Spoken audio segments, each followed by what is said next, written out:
હું અર્પિતા પંચાલ. અમે અહીંયા દુબઈમાં આવ્યા હતા. અમે અહીંયા ફરવા માટે આવ્યા હતા અને અહીંયા આગળ અમે અત્યારે ફસાઈ ગયા છીએ.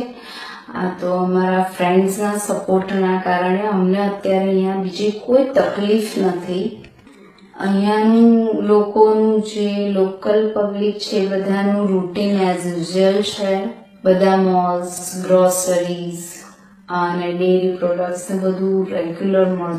હા, અહીંયાના સ્કૂલ કોલેજીસ બંધ છે. અહીંયાની એક્ઝામ્સ મોકૂફ રાખવામાં આવેલી છે.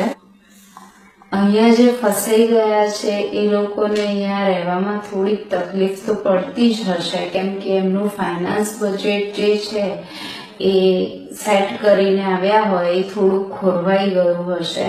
અહીંયાની ગવર્મેન્ટ અહીંયાના ટુરિસ્ટને બહુ સારી રીતે ટ્રીટ કરે છે. કહેવામાં આવ્યું છે કે તમે પેનિક ના થશો, જ્યાં છો ત્યાં રહો અને તમને જ્યારે એર રૂટ સ્ટાર્ટ થશે ત્યારે તમને તમારી સહી સલામત તમારા દેશમાં પહોંચાડી દેવામાં આવશે. અહીંયા યુએઈ ગવર્મેન્ટ તરફથી પબ્લિકને રિક્વેસ્ટ છે કે શેલ્ટરમાં જ રહેવું.